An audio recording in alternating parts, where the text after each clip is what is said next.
Hey everyone, welcome back to my YouTube channel Pathshala. आज जो poem हम करने जा रहे हैं उसका नाम है an Horatian ode upon Oliver Cromwell's return from Ireland, जिसे एंड्रयू मार्वेल ने लिखा था और इसे पब्लिश 1950 में कराया गया था। एंड्रयू मार्वेल का लाइफ पीरियड 1621 से 1678 का था। वो एक इंग्लिश पोइट और पॉलिटिकल लीडर थे। प्रेजेंट टाइम में मार्वल को one of the best metaphysical poets में कंसिडर किया जाता है। उनके नोटेबल वर्क्स है an Horatian ode upon Oliver Cromwell's return from Ireland जो 1950 में पब्लिश हुआ, द रिहर्सल ट्रांसप्रोज्ड जो 1672 से 73 के बीच पब्लिश हुआ, और टू हिज कोई मिस्ट्रेस जो 1681 में पब्लिश हुआ। तो जैसा कि हमें पता है कि एंड्रयू मार्वल एक मेटाफिजिकल पोइट थे। अक्सर उन्हें मेटाफिजिकल पोइट्स की कैटेगरी में ग्रुप किया जाता है। तो पहले हम देख लेते हैं कि मेटाफिजिकल पोइट्री असल में होता क्या है। मेटाफिजिकल पोइट्री एक लिटरेरी सब जोनरा है जो अपने कॉम्प्लेक्स इंटेलेक्चुअलाइज स्टाइल और यूनिक सब्जेक्ट मैटर के लिए नोन है। मेटाफिजिकल पोइट्री में इलेबोरेट फिगुरेटिव लैंग्वेजेस, ओरिजिनल कंसाइट्स, पैराडॉक्सेस का यूज किया जाता है और फिलोसॉफिकल टॉपिक्स पर बात की जाती है। मेटाफिजिकल पोइट्री 17th सेंचुरी में इंग्लैंड और यूरोप के बाकी पार्ट्स में अपने पीक पर थी। यह मूवमेंट वर्क्स की प्लॉटिंग में रेस्ट्रिक्टेड नहीं रही। इसने आयरनी, फिलोसफी और कॉन्साइट्स जैसे प्लॉट्स और थीम्स को बेस बनाया। यह पोइट्री अपने यूनिक स्टाइल के लिए भी फेमस थी। मेटाफिजिकल पोइट्री उस टाइम की प्रिविलेंट स्ट्रक्चर्ड और फॉर्मल पोइट्री से काफी डिफरेंट थी। जॉन डन फर्स्ट पोइट थे जिन्हें स्कॉलर्स ने फर्स्ट इंग्लिश मेटाफिजिकल पोइट के तौर पर आइडेंटिफाई किया। जॉन ड्राइडन और सैमुअल जॉनसन ने 17th सेंचुरी में मेटाफिजिकल वर्ड को अपने वर्क्स में यूज किया। जॉनसन ने अपनी book lives of the most eminent English poets में लिखा है कि लेट 1700 में न्यू पोइट्स की रेस अपीयर हुई जिन्हें मेटाफिजिकल पोइट्स कहा जा सकता है। जॉनसन ने यह टर्म जॉन ड्राइडन के वर्क से ली थी। ड्राइडन ने 1693 में अपने एसे में लिखा कि डन की पोएट्री लव को डिस्क्राइब करने के लिए फिलोसॉफिकल और मेटाफिजिकल कंसेप्ट्स का एब्सर्ड और ओवरली इलेबोरेट यूज करती है। और 1779 में डॉक्टर सैमुअल जॉनसन ने मेटाफिजिकल पोइट टर्म को कोइन किया जॉन डन और उनके कंटेम्पररी पोइट्स को आइडेंटिफाई करने के लिए। तो चलिए अपनी पोएम को स्टार्ट करने से पहले हम एक बार पोएम का ओवरव्यू देख लेते हैं। लाइक टू हिज कोई मिस्ट्रेस एंड होरेशियन ओड भी सेवरल लेवल्स पर ऑपरेट करता है।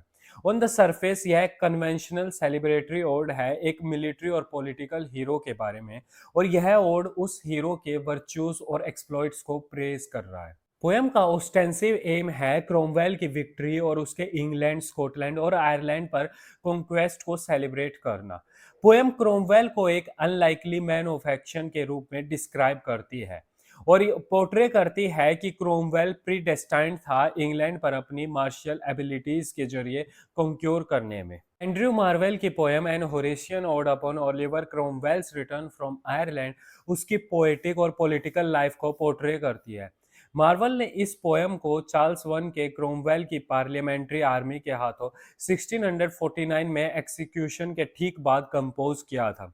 एक ट्रू मेटाफिजिकल पोइट होने के कारण मार्वल पोएम में चार्ल्स का भी सिंपैथेटिक व्यू शो करता है, जो पोएम में क्रोमवेल के डेपिक्शन को थोड़ा कॉम्प्लिकेट कर देता है। तो चलिए अब हम अपनी पोएम को स्टार्ट करते हैं। मार्वल पोएम को स्टार्ट करता है और स्टार्टिंग में ही वो ओलिवर क्रोमवेल को कॉमनवेल्थ का लॉर्ड प्रोटेक्टर के रूप में प्रेजेंट करता है। पोएम की फर्स्ट लाइन में ही मार्वल क्रोमवेल को फॉरवर्ड यूथ से डेपिक्ट करता है, जो शो करता है कि क्रोमवेल ने अपनी इजी लाइफ को अबेंडन कर दिया और मिलिट्री ग्लोरी को एक्सेप्ट किया। स्पीकर इमेजिन कर रहा है कि क्रोमवेल ने अपनी बुक्स और म्यूजिक ऑफ पोएट्री को छोड़ दिया और इंस्टेड उसने आर्मर और कोर्सलेट को चूज किया।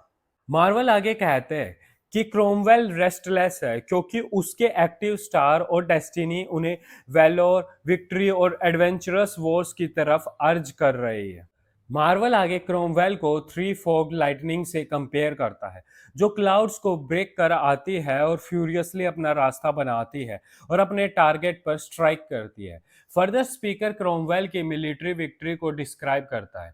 स्पीकर इस थ्रेड को कंटिन्यू रखता है और क्रोमवेल के राइज को हाईलाइट करता है और क्रोमवेल की राइजिंग आर्मी के अगेंस्ट चार्ल्स वन की स्ट्रगल को शो करता है। स्पीकर क्रोमवेल के हीरोइज्म को डिस्क्राइब करता है, कैसे उसने सक्सेसफुली प्लॉटिंग करके चार्ल्स को कैप्चर कर लिया। फर्दर पोइट क्रोमवेल की फोर्स को रेसिस्ट और ब्लेम करने का मैडनेस कहता है, क्योंकि वो कह रहा है कि क्रोमवेल हेवंस फ्लेम की तरह है और इंग्लैंड के लिए उसने काफी कुछ किया है। क्रोमवेल ने अपने प्राइवेट गार्डन्स को छोड़ दिया, जहां वो एक पीसफुल और काम लाइफ स्पेंड कर रहा था, और उसने चार्ल्स वन की मोनार्की को खत्म कर दिया, और यह सब उसने मिलिट्री में अपने इंडस्ट्रियस वेलोर से किया है। स्पीकर आगे कहता है कि जस्टिस अगेंस्ट फेट कंप्लेन। यहाँ मार्वल कह रहा है कि उसने एंशियंट ओल्ड किंग्स के मोनार्की के राइट को खत्म कर दिया है। आगे पोएम सजेस्ट कर रही है कि नेचर एक वैक्यूम क्रिएट करता है। जब एक ग्रेटर बॉडी और स्पिरिट एक पर्टिकुलर स्पेस में एंटर करती है, तो लेसर बॉडी उसके लिए स्पेस बनाती है। स्पीकर कहता है कि जहां सिविल वॉर्स हुई, वो शो करती है कि क्रोमवेल के वुंड्स डीपेस्ट थे। मतलब पोइट कहना चाह रहा है कि क्रोमवेल ने इंग्लैंड के लिए काफी सेक्रीफाइस किए हैं। यहाँ पोइट क्रोमवेल की वॉर स्ट्रेटेजी की इंटेलिजेंस को भी शो कर रहा है, कि कैसे उसने चार्ल्स को उसके हैम्पटन पैलेस में ट्रैप कर लिया, जहां से वो अकॉर्डिंग टू क्रोमवेल्स प्लान केयर्सब्रुक भागने को मजबूर हो गया। अब पोएम की अटेंशन क्रोमवेल से चार्ल्स वन पर शिफ्ट होती है। चार्ल्स वन को स्पीकर रॉयल एक्टर के मेटाफर से डिस्क्राइब करता है। यहाँ इसका मीनिंग है कि चार्ल्स वन का जन्म अपने एक्सिक्यूशन के ट्रेजिक स्कैफोल्ड को फेस करने के लिए हुआ, जहां आर्म्ड मासेस उसके एक्सिक्यूशन को देखेगी और अपने ब्लड स्टेन हैंड से क्लैप करेगी। स्पीकर क्लेम करता है कि चार्ल्स ने अपने एक्सिक्यूशन के टाइम कोई कॉमन या मीन चीज नहीं की। उसने गुस्से में गॉड को याद नहीं किया, ना ही अपने फेट के लिए लेमेंट किया।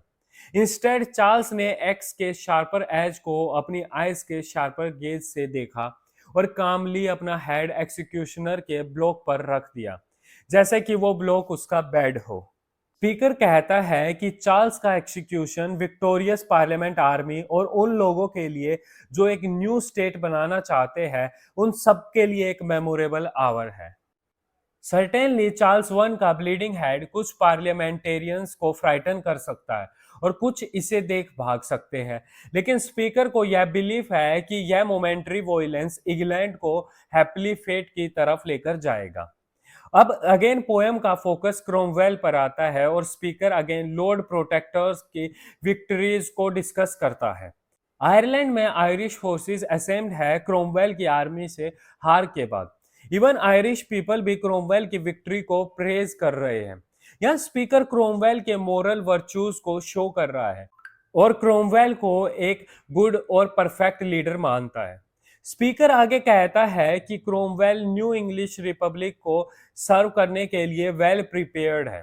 क्रोमवेल ने किंगडम को जीत लिया, पर उसने उसे कॉमन्स को हैंड ओवर कर दिया और साथ में अपना फेम भी छोड़ दिया। यह कॉमन से मतलब है इंग्लैंड के नॉर्मल पीपल। उसने इंग्लैंड पर अपनी विक्ट्री के बाद अपनी स्वॉर्ड को पब्लिक के सामने रख दिया। यह स्पीकर क्रोमवेल को एक ओबीडियंट फैल्कन से कंपेयर करता है, जो अपने प्रे को मारकर उसे ओबीडेंटली डिलीवर कर देता है। Speaker in the and Cromwell और इंग्लैंड की यूनाइटेड विक्ट्री को सीजर और हैनिबल के कंक्वेस्ट से कंपेयर कर रहा है। वो सजेस्ट कर रहा है कि जल्द ही क्रोमवेल अपनी अटेंशन स्कॉटलैंड की तरफ करेगा और सून उसे भी एक यूनाइटेड नेशन में शामिल कर लेगा। पोएम इन द एंड इस पॉइंट पर कंक्लूड होती है कि क्रोमवेल एक untiring son of war and fortune है, जो हमेशा अपनी स्वॉर्ड को रेडी रखता है, अपने एनिमीज को डराने के लिए और अपनी इस कॉन्क्योर्ड पावर को मेंटेन रखने के लिए। और इसी के साथ हमारी पोएम खत्म होती है। So thank you guys, that's it for today. Don't forget to like, share and comment on the video and subscribe my channel.